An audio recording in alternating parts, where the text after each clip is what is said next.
Today's moderator is Jill Sinclair. Jill comes to us from the world of fashion, from the world of communication and marketing and retail experiences, and she has moved right now to focus on health in tourism enterprises.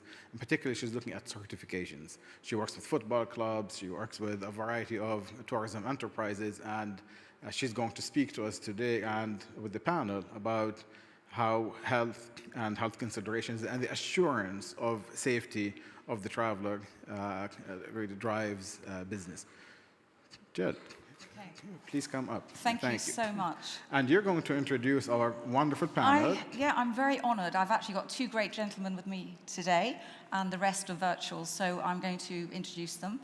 Excellent. And you have an absolutely wonderful panel of people coming from the private sector. We have the World Health Organization, policy makers, tour operators, and let me just introduce what the topic is. Today's topic is... I'm going to get off stage if you don't mind. Okay, fantastic. The show is yours. Okay, I'll come over. I will be watching you. Thank you. Well, first of all, can I introduce you to Roberto Martinoli, who is the president and CEO of SILVERSEA. Roberto. Hi, Jay. Have a sit down. And my other colleague who is physically here, Shingo Togami, Director, Destination Management Business Division of Miki Travel. Thank you very much. Thank you. Sit down. To everybody else in the world who's virtual, I'd love to introduce the other speakers. Dr.William Spangler, who is the Global Medical Director of AIG Travel. We have Dr. Ninglan Wang, who's the Unit Head of Border Risk Dissemination Unit for the World Health Organization, and Dan Richards, CEO of Global Rescue, and finally Greg Whalen, who is COO of Bespoke. So a great lineup, and today we're going to actually delve into risk mitigation and health issues, the impact of on travel planning. But what we really want to do today is really get under the skin of what is happening. And the questions we're going to ask today are really to get some best advice for all those small, medium enterprises that work in travel. So hence, the panel is really well equipped to give the best feedback for today's session. Okay, so let me start then, and I'll take a seat here. The first question really goes to Roberto. Everyone has learned that the COVID risk mitigation prior to COVID was insufficient. You know, the papers were full of it. But what I really want to find out today from everyone was what has emerged as methodologies to improve the risk mitigation. Roberto, your experience in shipping and cruising is amazing. And one of the things I really want to understand as an organization, what are the key learnings? What have you done at SILVERSEA? Sure. Well, first of all, I think that to put things in perspective, we have to say that we had to face a pandemic situation that, you know, the previous one happened a century ago, more or less. So it was 100 years that nothing like this was happening. And of course, we've been all, and I can say that because I'm in shipping, navigating uncharted waters.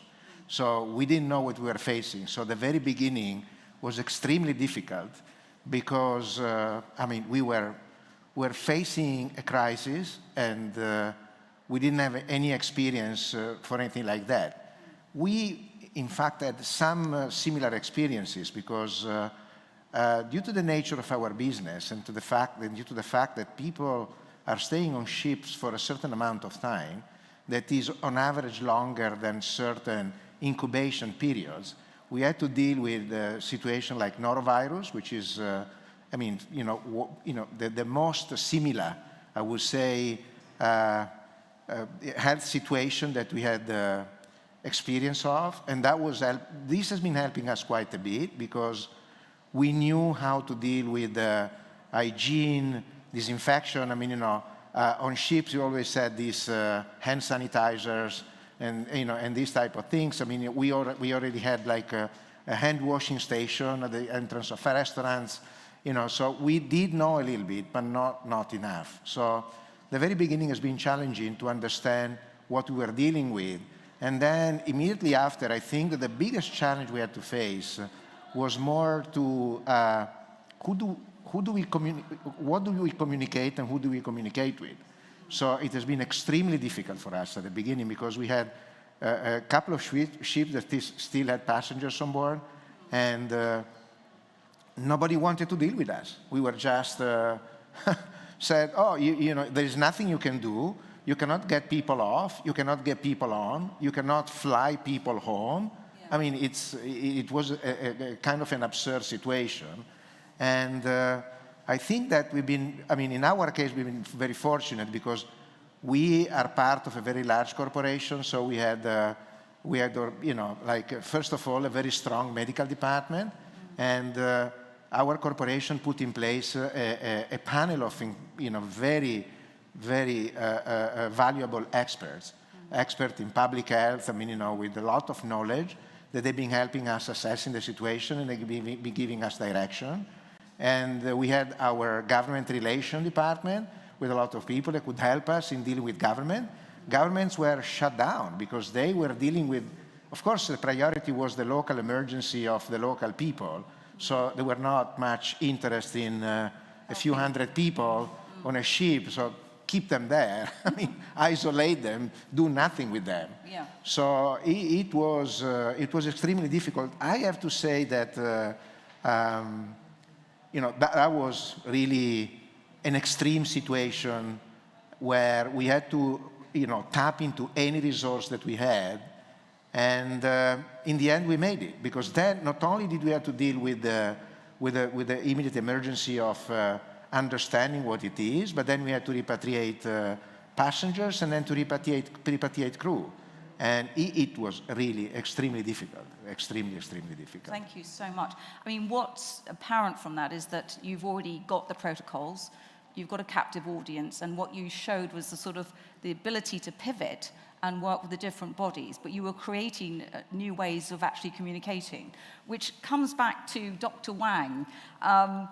You know, we all know who has been doing, but I would be lovely to know and give us some insight on how you've been facilitating the countries and the governments to get alignment, because that is one of the issues I think has faced a lot of people, is how do you get that alignment? If you could help us and just, you know, explain what's been happening. Yeah, thanks so much, Jill, and hello, everyone. I think this is a super important question, and I think that we have been really grappling with this challenging, how to mitigate the risks and amplification and importation that will further drive the community transmission in the country level. So we really, this is our basically day-to-day work. And at this stage, we're still facing the pandemic, we know. Even the last week, from 6 to 12 of September, we still see almost 4 million cases across the globe have been reported. And in terms of the Delta variants, I think everyone knows that. And since it was reported on October last year, and now it has spread to almost 180 countries, and it has super high transmissibility than, which is higher than the other variants of concerns. But the good news is that the scientific evidence really shows that we have a very instrumental tool, which is public health and social measures, meaning there's physical distancing, the masking, the good ventilation, hand hygiene, and also avoiding the crowd and so on and so forth. I think this is one thing that we have been really promoting, because this basically is a tool at anybody's hands. You can take it and protect yourself and protect the other. Now, in terms of what we have been doing for the to supporting the government and to fight against the virus, in terms of the international travel, we know that the key challenges that we have been seeing is really there is no harmonization of approach to decide what travel-related health measures should be put in place, and whether these measures are decided based on the risks and the evidence, scientific evidence. So what we have been doing is that we support the countries. That we published one policy paper over last year and this year, and a companion technical consideration document for calling for governments to apply a risk-based approach encompassing the risk assessment, risk mitigation measures based on the risk assessment results, which will make sure the measures actually are proportionate to the risks. And then the risk communication. These are three critical factors. And I think that our first speaker just mentioned how important the communication should be. So these are the three factors are very critical to manage the pandemic in the context of international travel. And I think that the other very important tool is the vaccines. But we know the challenging of vaccines. We have very limited supply. And if you, the audience here, if you follow our media briefing last week, and actually we have that information that for us, the global targets are to support every country to vaccinate at least 40% of its population by the end of this year, and 70% of world population by the middle of next year. So this is our goal, but we know, given the increased transmissibility of variants of concerns, vaccine is not the only answer. We need the entire population to comply with the public health and social measures. So I think that's the thing, that message that we really wanted to come across to all the audience. I think I can stop here for the moment, and happy to talk further. Yeah. Brilliant, thank you, Dr. Wang. It's, you know, and it's a very, very tough role you've got, because I'm sure that some governments don't take the advice or administer it at the same level of speed as some, which comes on to your proactive measures. Back to Dan, who has, you know, been running Global Rescue and instrumental in mitigating risk. What would be really interesting, Dan, is to give your examples of initiatives that you believe are the forerunners for success to achieve that risk mitigation. Well, thank you, Jill, and thank you, everybody, for inviting me to speak here today. So, you know, look, the reality is that there are some very basic things that organizations can do to accomplish really two things. Number one, you know, to operationalize some of the protocols that have been mentioned already, and other smart things that can be done to help minimize infection and be able to respond effectively if and when an infection does occur, and it's on the tour operator, the travel agencies, or you know, another private sector actors' watch. And number two, to bring confidence back to the sector. And bringing confidence back to the sector really is a critically important thing that we all need to grapple with, because it's not like, you know, we get to a threshold at the end of this month or next month or the end of December, and all of a sudden COVID is going to be gone. This is going to be something that is going to be endemic. It's something that we as a species is going to have to deal with for the foreseeable future.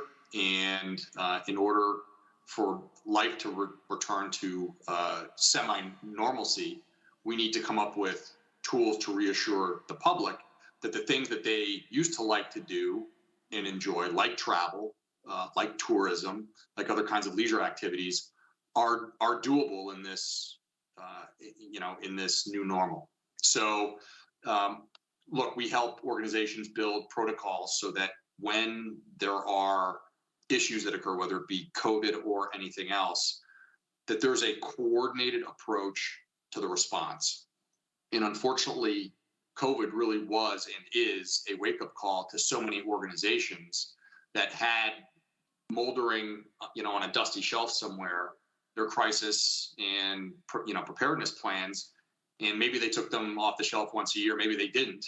And this really has tested the systems for many organizations. So updating those protocols, putting the communication structures in place so that when the red button does need to get pushed or something does happen, that people are acting in a coordinated way, that resources can be brought online rapidly and effectively, is so incredibly important. And there's so many instances, you know, that I can think of where, you know, Global Rescue gets the call in the middle of the night, and we might be getting 3 or 4 or 5 calls from the same organization, and the callers don't even know that the others are making phone calls to us. So coordinating the response is one of the things that we specialize in and we do every day with our clients. The second thing is obviously to engage with organizations who have people who have spent their lives focused on responding to and managing and mitigating crisis. And that's what we do at Global Rescue. We're certainly not the only organization that does that. There are public organizations that can be relied upon, like the WHO, like national and state and municipal governments who have resources. But building all of those resources into your crisis mitigation plan is, again, really important. We don't expect, and nobody should expect, a tour operator or a travel agency or a hospitality organization to be experts in crisis management and response. What is expected is that people have taken a reasonable approach, and I would say a robust approach to dealing with COVID and to dealing with these kinds of other issues, so that they know how to respond, they know who to contact, and they can do it in a coordinated and effective manner. Brilliant, Dan. I mean, what you're saying is actually be prepared, but probably with a capital P, and a lot of organizations have rested on their laurels, which comes back to really talking about the tour operator model. And I know a lot of friends and businesses that have lost their business completely after years, 30 years in business. And this is really for Shingo, is really saying, Miki, we've all grown up with, it's, one of Japan's largest outgoing operators. And of course, when everything happened, there was no business for 2 years. So how have you, as a business, learned to mitigate risk and learn from what you've been through? Thank you, and also thank you very much for having me today. And actually, I don't think we could handle this situation very well, honestly speaking, in the sales point of view.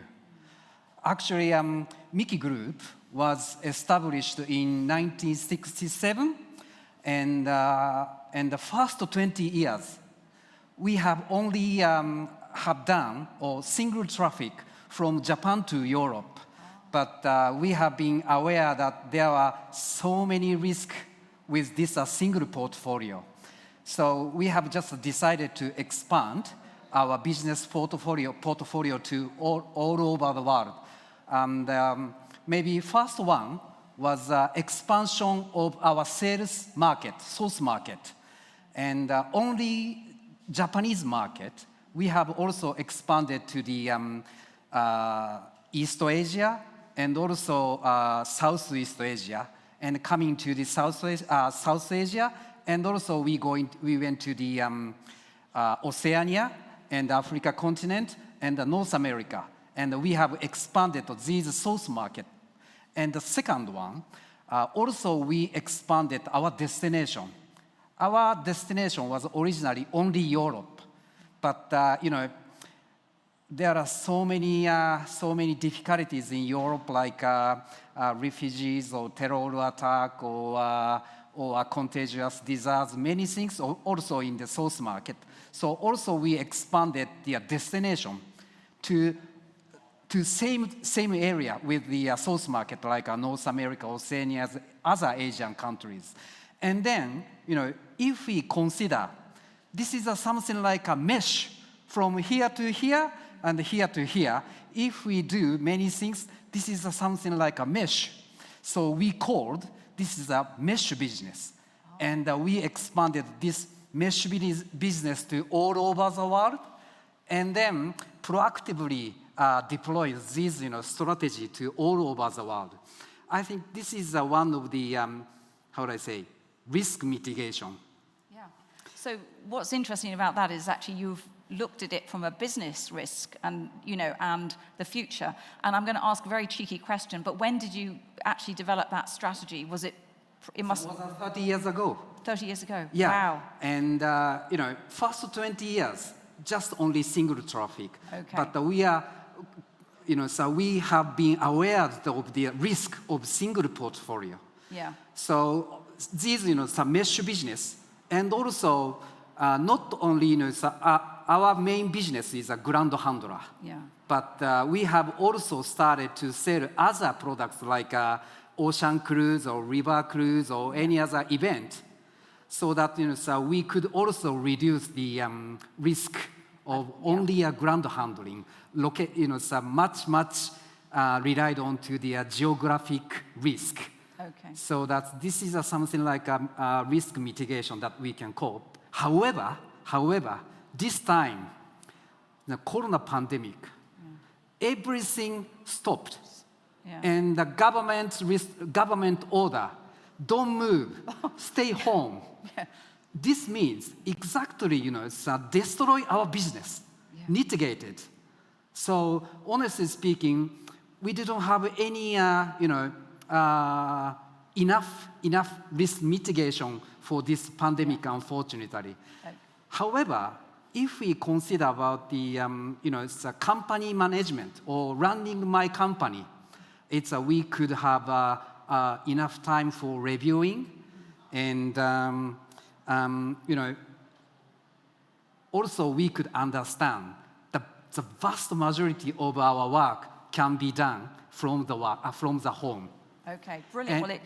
So what it gave you is time to reflect and look at the future, and also look at different products, but also listen to the traveler and the consumer, which comes back down to Dr. Spangler. I mean, as you know, we all talk about insurance, but a lot of us don't really understand the insurance products. And I think this is where, in some ways, it's critical in making the overall travel experience. You know that you actually can be covered, but covered properly. So could you just tell us how you have changed or how you've modified communication in terms of AIG? Certainly. Thank you, Jill, and welcome, everyone. Our key goal is to make the client, the traveler, comfortable. If they're not comfortable, they're not going to go. So it's very important that they feel safe, that they feel there's somebody with their back, and if they get into trouble, they can be fixed. So we have developed COVID-only programs for various distributors where you can absolutely guarantee that your coverage will be extended. If you get COVID, if you need to quarantine, if you're hospitalized, if you need to be evacuated, it will be covered. And it's flatlined, underlined, you can be more comfortable. We've also increased staffing. The number of claims that have come in specific to COVID have been astronomical. So increased staffing is very important so people can rapidly reach us. We've also increased online portals so that there is a claim, you can file online, you can check the status online. You don't have to talk to someone, absolutely. And particularly young folks, and a lot of people now prefer to do that. So we can get to people faster. They feel more comfortable if they know things are being addressed. We've increased artificial intelligence so that chatbots and what have you, so that things can be done quickly and easily and people feel covered, they feel safe, and they know they can reach someone in an emergency very, very rapidly. Fantastic, thank you so much. And basically then going on to Greg, who has got experience with leading edge technology, which is two things. One, which is content, but it's also having that technology. Where do you see the priority touch points in the customer journey? And has it changed in light of new risk mitigation? Yeah, sure. Thanks, great question. And thanks everybody for your time today. So I think, the simplest answer to that question is touch points have moved earlier, right? So if we talk about which of those key touch points are really out there, engaging travelers earlier is definitely the priority, right? That leads to the comfort that Dr. Spangler was just talking about as they move through. The more interesting thing, though, about this is though that incentivizing comfort and incentivizing good and safe traveler behavior means giving these travelers the opportunity to engage when they're ready to engage and ask questions when they're ready to ask questions. The pitfall is being too prescriptive with these travelers, as many governments today are, right? I mean, no traveler is going to feel safe if you say T-minus 24 hours, you need to go and you need to look at all of this stuff and figure out which forms you need to print, which things you need to sign. That does not make anybody feel safe and does not make them behave safe when they actually get to the airport or their destination and have a bit of a panic attack.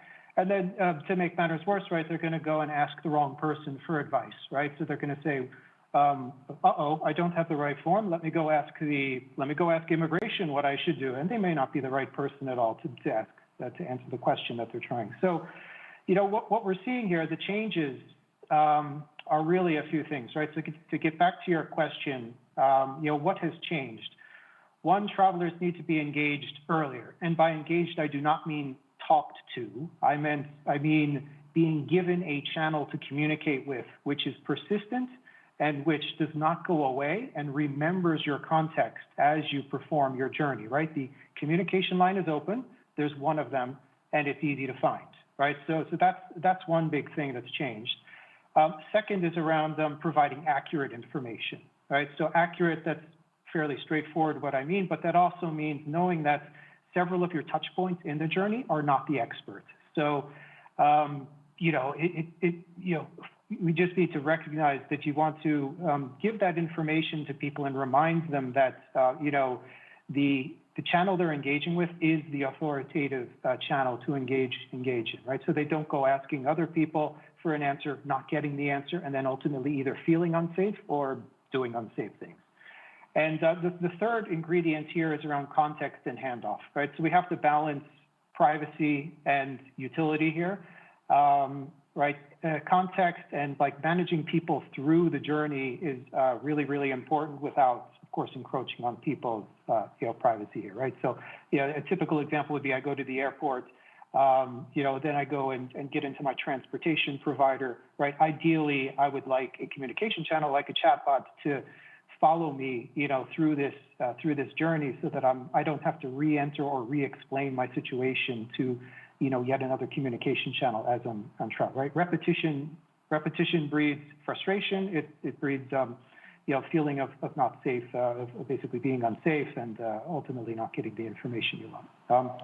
So I think that's right. And then you had a question in there about, what do we, what are some of the changes we need to make here? So a lot does need to be done, right? What needs to be done here? Expect high velocity content to change, selecting the right technology tools, but selecting the right technology tools for the skill set of your organization is key as well. So if you're a small and medium business, or if you're a hotel, recognizing the type of technology and services you need to deploy this is the really hard thing, right? So a small hotel operator saying, you know what I need a chatbot. That's straightforward, but what type of chatbot and what type of services do you need to really deploy that successfully? That's actually the hard problem. I think, lastly, I'll just say that governments need to think about travelers as customers and kind of give back, right? So like brands have done this successfully. If you're going to engage people through a communication channel, they have to get something in return for starting this dialogue. And that's a new way of thinking for a lot. Okay, Dan. I mean, that's really, really interesting. And I'll just give you one example where, and I don't know if this is about the British government, but there was about 18 people trying to board the flight in Stansted, London, who got bounced off because they misinterpreted the information on the government website. So, of course, we're all responsible in our conversations and our relationships. And maybe we have to look at the lowest common denominator. How do we educate and engage people, because it isn't a learning exercise. Which brings me neatly on to question 2. There's been a lot of panic. There's a lot of people who've reacted well, brilliant companies with infrastructure like SilverSea who've been able to actually move forward. But are the changes brought on by the pandemic good enough to prepare for the next major event? We've had a lot of tokenism with, we're safe. I'll give you an example of the AA that has a thing where you can self-administer that you're COVID safe. But come on, we've really got to actually really understand, are the changes brought on good enough? And, that's a very open question, not because we've got it right, but just let me talk to Dan. Because Dan has been all over the world rescuing people, from mountaintops to remote deserts. I feel myself, I'm very boring. I should get him to rescue me somewhere exotic. But what is the most important thing in rescue work, Dan? What role does communication play? So thank you for the question, Jill. There's really 2 components here that we've been focused on in the moment, and I describe the moment as the last year and a half or so. There are programmatic and services elements that can be brought to bear to address the needs that we all have now, and the needs of the travel and tourism community and for travelers that exist in the present day to get things restarted, to deal with this pandemic, right? Then there's, what do we do to prepare ourselves, our industry, our planet, our species for the future? And how do we prevent this from ever happening again?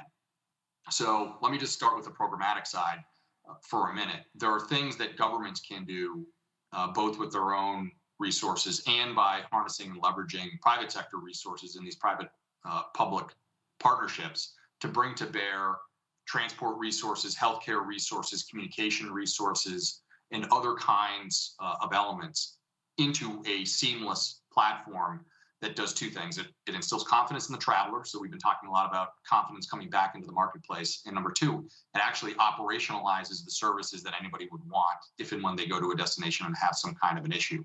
We're working very closely with a number of governments right now. First and foremost, actually, with the government of Jamaica.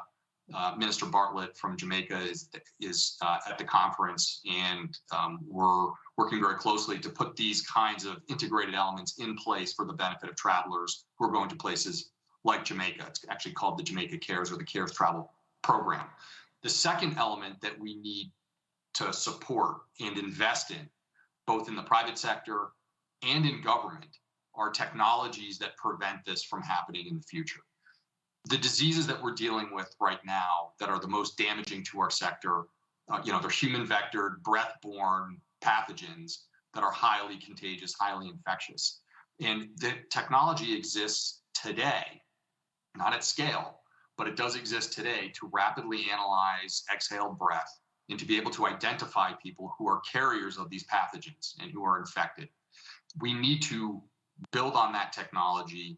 We need to commercialize it, and we need to invest in and deploy it at scale as part of our transportation networks, so that when we identify a disease that could in fact spread the way that COVID has spread in the future, that we're able to, quote unquote, see the enemy, and with the disease obviously being the enemy. We have the technology today to be able to do that. We simply need to invest in it to be able to deploy it at scale. And if we do these two things, both on the programmatic side in deploying these services and on the technology side, we will be very well prepared to confront the challenges of the future. Fantastic, thank you. So really future-proofing, but taken seriously and having the long-term perspective, which comes back to a question I'd like to ask Roberto, which is, what do you believe has been key to managing the crises that the cruise lines have had to deal with? I think that there are a few areas where we've been struggling. The first one is the inconsistency of the rules, regulation, protocols, recommendation, which is extremely difficult to deal with. Particularly, for us that we cross borders, we carry people from one country to another. Yeah. This has been extremely difficult, and it would really be most welcome to have someone to be able to coordinate those measures, because at the end of the day, the topic is the same.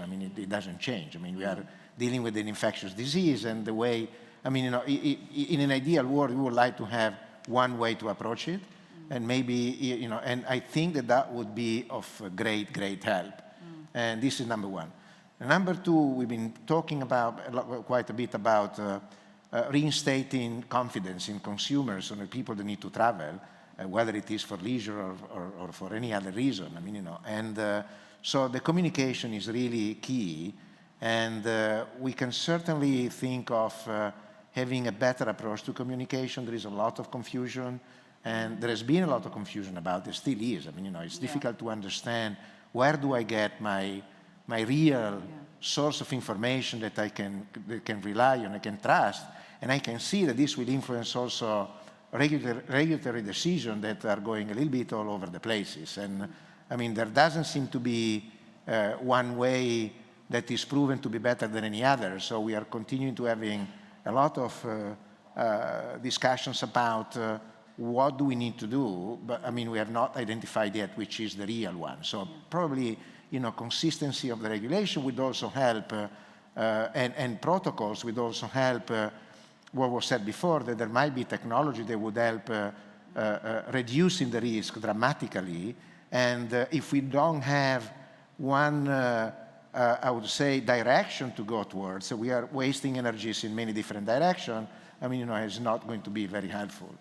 For us, it has been, at the end of the day, we had to go back and try to, the cruise line, we've been deciding how do we need to go back into operation. We found some certain countries that gave us the right confidence and support, and we've been able to go back into operation very successfully with very, very low infection numbers, actually very, very minimal. And a lot of investments needed to be made, whatever was available, testing. Vaccines, of course, it's an important part of our policies. I mean, we have, almost everybody that goes on a cruise ship today needs to be vaccinated, except for those that do not have access to vaccines because of age or some other condition. So we only got confidence back from the market because, we've been having the ability of put a lot of resources together and been doing it ourselves. It would be great if there was a common way to approach it so that everybody can profit of that. And in this very moment, there is no, there is no competition here. We are all willing to share, and we've been sharing a lot, and this has been very helpful. Yeah. And I think really this is why we're here today, because what we need is unification, cross-fertilization. And, while we talk about technology, Greg, one question I want to ask is, what about the brand narrative? We can have the best technology in the world, but if the messaging isn't right, what have you learned in the work that you've been doing about, sort of content generation? Sure. So, I think that the content generation, there's a few kind of opportunities for technology to ease the process here. Because a lot of the deployment of solving the content problem is not really a technology problem, but there's a few aspects that are. So, right, the first is around, can we make high velocity content, meaning content that changes a lot? Can we make it easier for people to create and maintain as well as share? So, there's no reason that every small hotel out there needs to create their own, guidelines for, safe, for being in a hotel in a safe and productive fashion. And there's really not an easy way for, small brands and, small businesses to share and create and maintain this content that can be consumed via, modern channels like chatbots or things of that nature. So there's definitely something, to make that a lot easier that technology can help with. And the second is around the detection of real-time kind of trending events, right? So trending questions. So there's, as information becomes more volatile, right, and regulations change or things like, traveler guidelines change, finding out that your traveler base today is asking a very specific type of question is really useful to anybody who's monitoring, either travelers or any sort of, tourist. So that type of real-time topic detection, like what are people asking about that they don't usually ask about? That type of detection is a very real kind of interesting technology problem that is something that can be solved today. So I'd focus on those two things. Those are the areas for us to play. And the rest of this, though, is largely a human problem, a labor problem, and just getting content updated in a reliable fashion. Brilliant. Thank you so much. Going back to, sort of data, and this is for Dr. Wang. We've heard so many different things, and for you, trying to pioneer sort of consistency of information, is data variance an issue in communication and standards?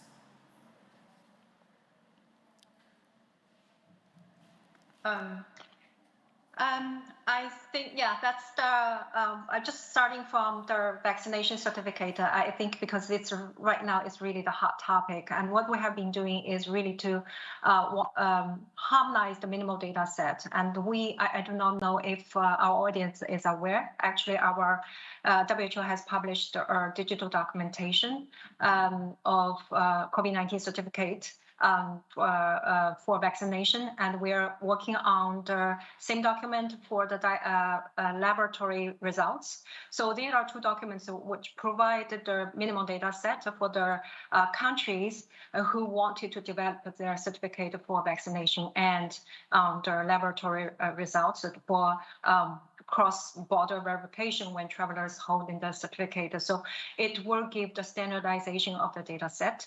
And we're also in the process of digitalizing the international health regulation, a health document. It's called the Yellow Booklet, and I think many travelers, you are aware of this certificate. So that one is basically applying the data, minimum data set that I mentioned in the the digital documentation of COVID-19 certificate. That will facilitate the cross-border travel by enabling the countries and to record the vaccination record and also the laboratory diagnosis. So I think it's in terms of the data harmonization, and I think it's very important because the whole world is looking for some standardization of the health-related documents. So I hope that's good news to all.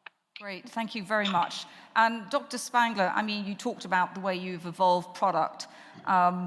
Very interested how, do you see that being a continuous cycle, and has your communication had to change to suit post-COVID times?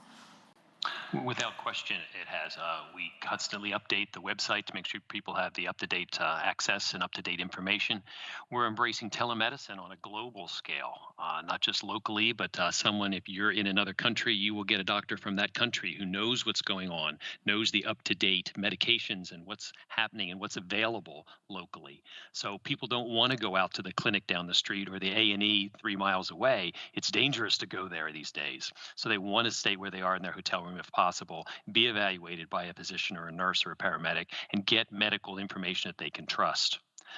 We also work with local providers to make sure we have access. For example, the Emirates Expo is coming up next month, and it's going to be a huge, lots and lots of people. We're working right now in Dubai with TPAs to say, hey, who's going to be available? What beds are going to be available? Is there going to be access for people who get sick? Where is testing things? Let's get that all set up now. So again, people are comfortable and it's seamless.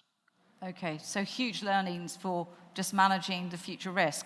And finally to Shingo, just on, you've come out of it really the hardest in a way because, you couldn't have any travel, but have you learned how to, sort of basically, you feel you're prepared for the next pandemic? Do you feel that as a business? Yeah, definite thing is we've learned through this pandemic, and digitalization will much more accelerate regardless our wish or hope or, and we must utilize this also digitalization to our communication with the customers. And, but our main market are still Asian countries.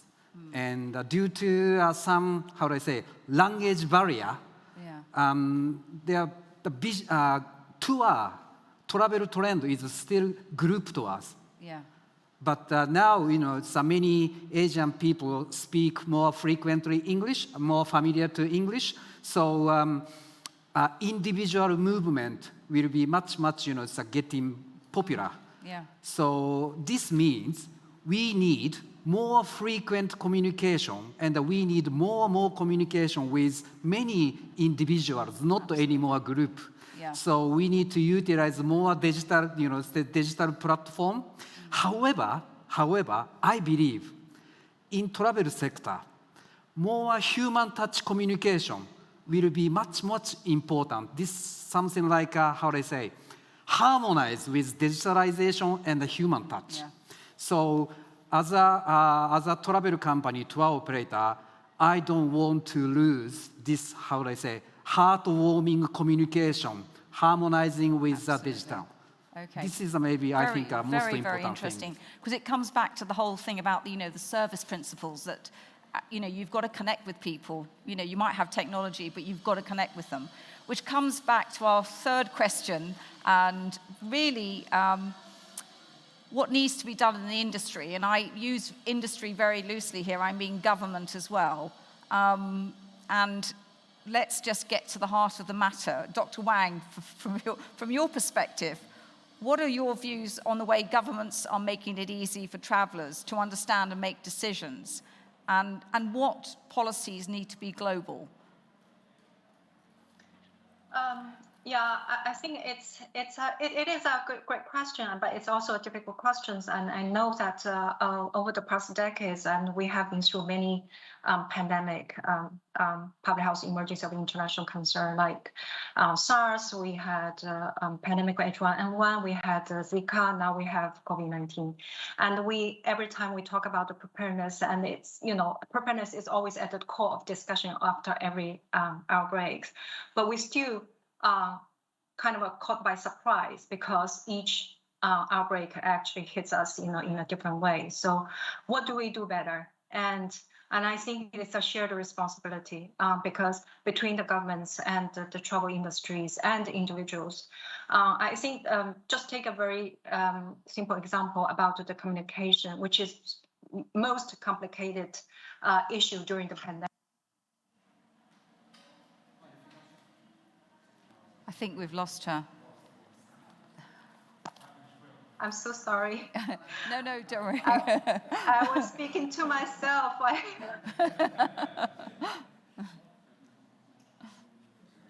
Again.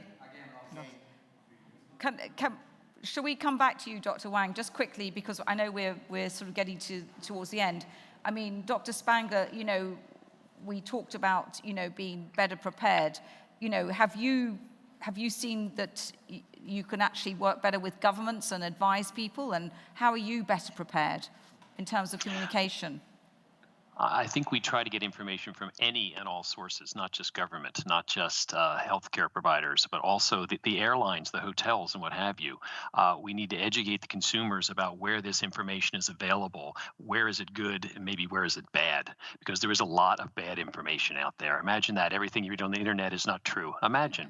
So let's get some people who know what they're talking about and codify that information and update it hourly, and get it out to people so they can feel much more comfortable and safe and know where to go to get the right information.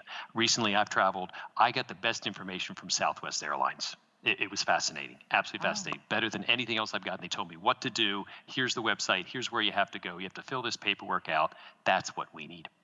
Wow, actually, that's really interesting. So you'll be our advisor from now on in.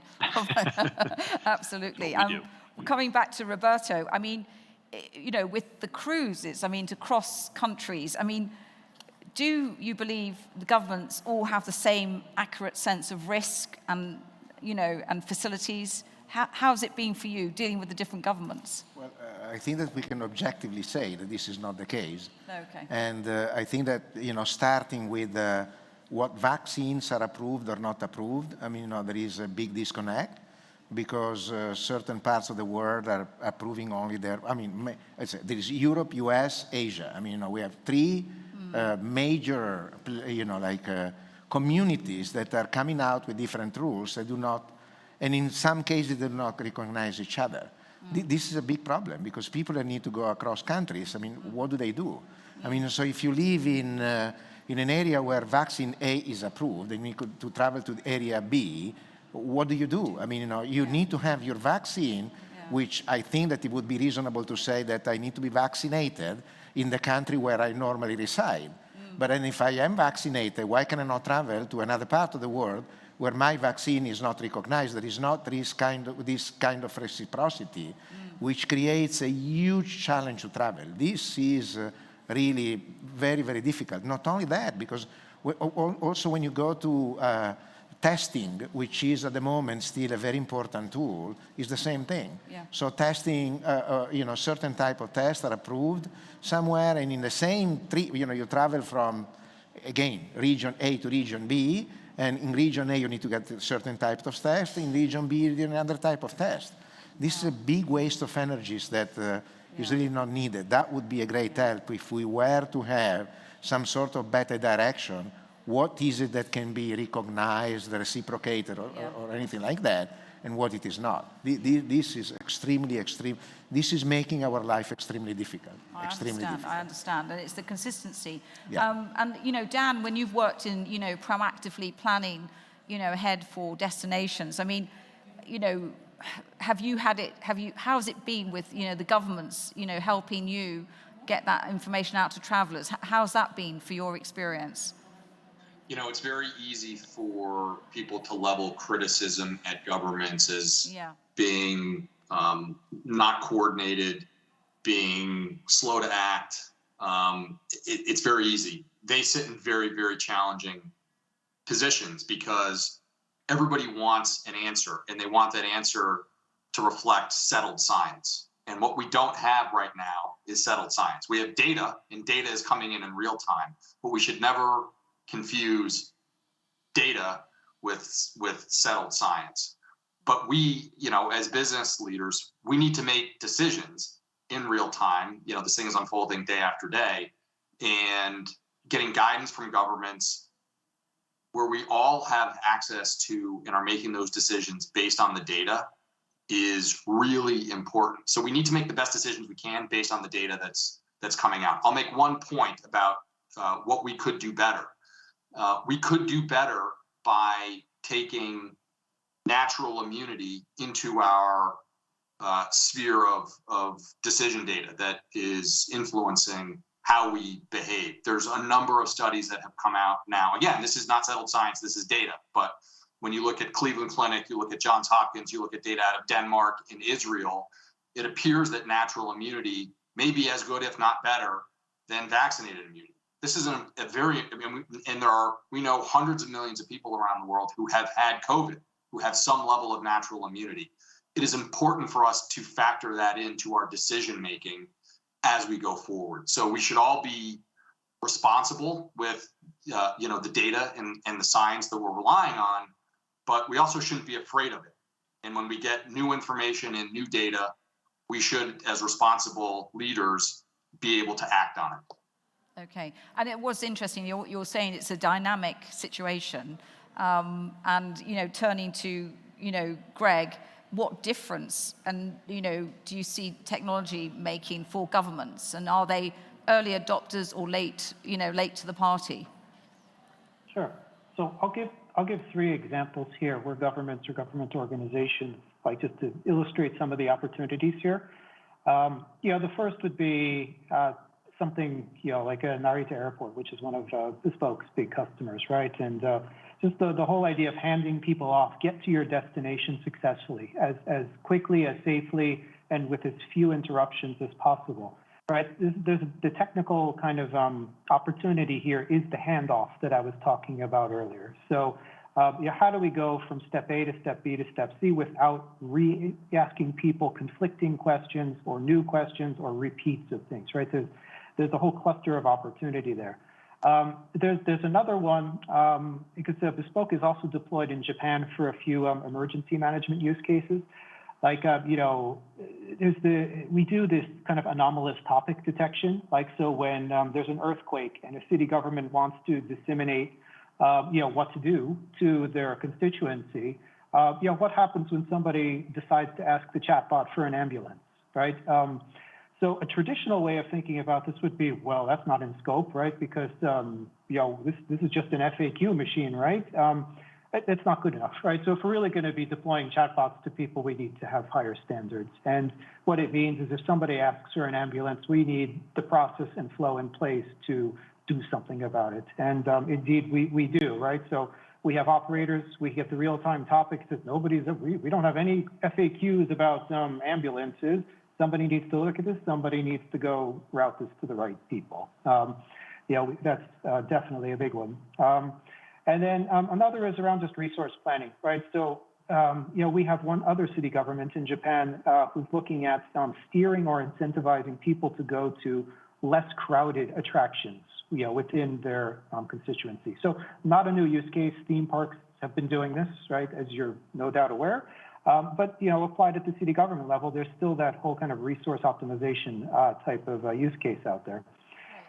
So there's so many opportunities. The last question is, are city governments able to do this? Are they early? Are they late? They're not early, should we say? And I empathize with them just because the way of they have a lot of challenges in, should they really be building this capability internally? They have a bunch of constraints that, like, a private brand does not have around selecting a technology partner executing on something and following up. Because I mean, if you look at how great brands do this as well, you know, they have a lot more flexibility in how they select their partners, how they move forward, and the speed at which they can do things that city governments do not. So I'm cautious to criticize them, but they are indeed, should we say, on average, slower than a private brand would be. Okay. Yeah. You know, I don't think we're falling into the blame culture here. I think what we're trying to say is that what can we do, particularly this being an inaugural event, to actually make things happen. And, you know, for Shingo, Miki, you know, he understands the importance of, you know, the digital, but the human touch. So, you know, and maybe what we've got to do is we've got to teach each other. And I think what you're saying was actually really pivotal. And Shingo, I don't know whether you want to comment on the last, you know, few comments. Would you like to say anything about the government and how you've worked with the Japanese government? Yes, the last question. Yeah, it's, I think that most important thing that we need to consider is, you know, it's the vast majority travel agent are small and medium size companies. And let me just a little bit explain about the case of Japan. And there are more than 4.2 million companies in Japan, but 99.7% are small and medium enterprise. Wow. Only 0.3% are the big agent. Wow. And the Japanese government made a survey in 2015, and more than 90% company, major company, big company, have a department in charge for the risk management. However, in case of small and medium company, only 3.9% companies have a risk management department. Wow. Which is, you know, so we should recognize that the vast majority of company don't have any function to take care of the risk management. Wow. And you know, it's important thing is such SMEs doesn't have enough money, fund, resources, or capability to take care or pre-investment for such a risk management. So I think important thing is a government or maybe industry can take initiative of the setting, you know, it's a unified policy. Okay. Yeah. All right. And brilliant. yeah. No, very, Yeah, very good. thank you. So I think, you know, what I think Roberto said was the fact is that we need an international body. We need to coordinate. We need to integrate. We need to work in a different way. And I think if we can get that harmonization, we can get collaboration. And they're easy words to use. But I think also recognizing who's good at doing what. You know, if we have government policy, are the people writing the policy the best people to disseminate it or to deliver it? And I just want to finish with, you know, asking each of the panelists one word that they think we should carry in our brains from this panel session. Just one word. Shingo. One word. One word.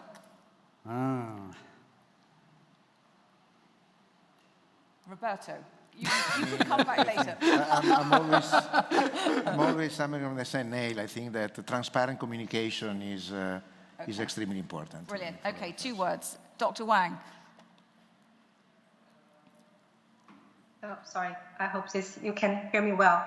I think it's a shared responsibilities of governments and private industries and individual travelers. Thank you. Brilliant. Dan? Resilience. Fantastic. Greg? I'll go with real time in several different contexts. Okay. Shingo? I say maybe communication. Communication. Yeah. And Dr. Spangler? I'm going to go with comfortable. Okay. Okay, well, look, the one thing I'd go at the end is self-responsibility. We, as global travelers and global citizens, have got to take it upon ourselves to educate ourselves, to make sure that we are actually working with the organizations, the governments, the providers. And I think I'll leave it as that, but thank you for a brilliant panel session. I think we've run over time, but it was worth every minute. Thank you. Thank you.